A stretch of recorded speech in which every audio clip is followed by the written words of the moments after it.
Everybody on this planet has a reason why their life is hard. Their dad wasn't there, or their job sucks, or the system's just unfair. And listen, some of those things are true, and that is some real stuff. That is a true reality. But at some point, if you are still blaming everything and everyone for why you're stuck, then you're not a man. You're just a boy with excuses.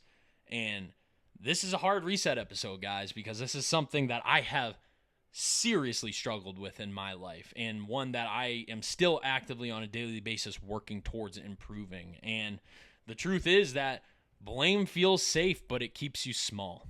So yeah, it's an easy cop-out, but you'll never grow to be the person that you want to be. So today we're going to talk about blame, we're going to talk about adversity, and where we as men stand in the midst of all of that. What's true, what's not, you'll see. Stay tuned.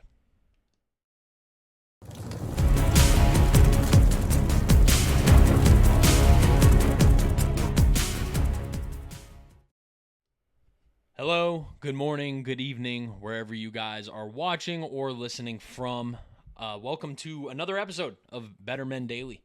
If you guys are watching on YouTube, please go ahead and drop a like on this, and go ahead and also, if you feel called to, and subscribe if you want to see more content like this that I have been putting out. If you guys are watching or listening rather on Apple Podcasts or Spotify, welcome. Thank you for tuning in to this episode. It is greatly appreciated. Today, we're going to talk about something that hits a little close to home for me, one that has been a personal struggle of mine, and that is adversity and blame in your life, and where do we as men stand in the midst of that, and how much blame do we give? Do we give any blame?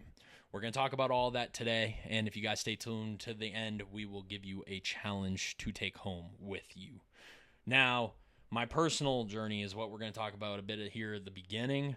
We're going to talk about where I used to be at and where I still am sometimes, and how I blame others and other things for a lot of the issues in my life, and what I'm doing to course correct that.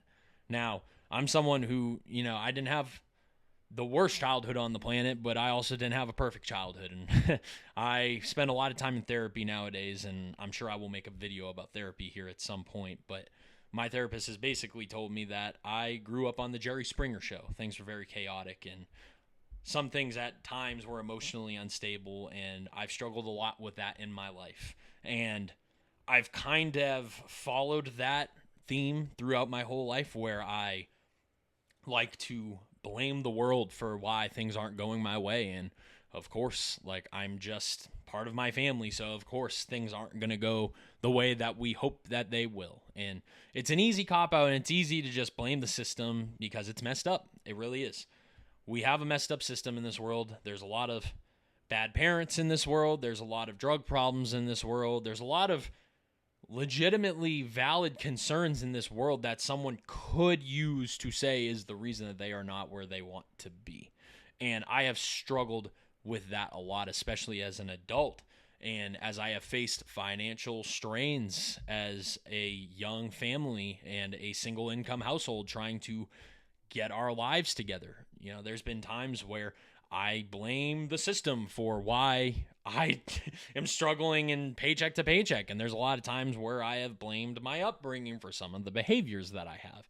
And I used to tell myself that I couldn't do better because I wasn't dealt the right hand. And the moment that it flipped for me was when I realized that no one was coming to save me, and that the only person who could save me was me. And I started trying to own some of my responsibilities instead of trying to blame everything on my circumstances. And I tried to start shifting into a mindset of, well, yeah, that may be true. I may have grown up on the Jerry Springer show, or I may be stuck in a system that is not fair to people who are in the middle class and the lower class. And I may be stuck in a situation where it's hard to get out of. But that doesn't mean that I'm not responsible for some of my current condition. And that also doesn't mean that I can't contribute to the solution. A great analogy for this is really like playing Texas Hold'em. You don't really control the hand that you're given, but you do control you playing it. You control that whether you're going to hold them or fold them. You're going to know when you're going to double down. You're responsible for all of the behavioral things and all of the strategic and tactical planning in your life, even though you weren't necessarily always dealt the hand that you want.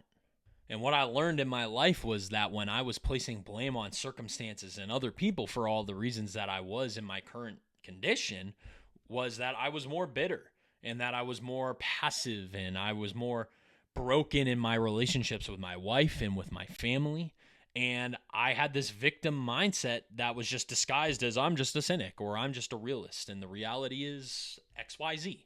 And the truth is that responsibility is painful, but responsibility is also power and control over your situation, which is just as freeing, I'd argue. And what I noticed in my own life was that men who stop blaming are men who start building. So what I started doing, guys, was something that I encourage all of us to do, and it was I started replacing blame with ownership. Instead of saying it's their fault, I say it's still my responsibility. Or I say I was never taught this. I say I'll teach myself, and then I'll teach others. Or I would say I'm overwhelmed and I'm stressed out. But then I'd say, well, what's the one thing that I can control today? Or what are the things that I can control today? And once you start doing this, you realize that you don't need more control of your life. You need more ownership of the things that you can control in your life. And blame screams, look at me and look at what they did to me. And I'm a victim. Help me. And ownership says, okay, this messed up thing just happened to me. Well, watch what I do next. I'm going to make a tactical move. And as men, that helps us be more calm. That helps us be more sober-minded. And that helps us improve our current condition. It helps us improve our family's condition. And it also sets an example to our kids of what happens when we're faced with adversity. Do we crumble and say, oh, woe is me, the world is so hard on me? Or do we say, yeah, the world's hard. And in James, in the scriptures, he says count it joy when you face hardships, because hardships produce steadfastness in your faith. They improve your strength, just like working out in the gym. If you guys are going in the gym and you're just throwing around weights you know you can carry, you're never going to improve. You're never going to get stronger or look any better. But if you go in there and you work yourself to failure and face resistance, that's when true growth starts to happen. But you need to be in the right mindset. And like I said, guys, this is something that I still struggle with myself. There are still days where I wake up and I want so badly to just blame the system, or I so badly want to just blame my upbringing or blame my current condition on something that technically was not in my control because it feels easy. And then I can go to someone and ask for pity.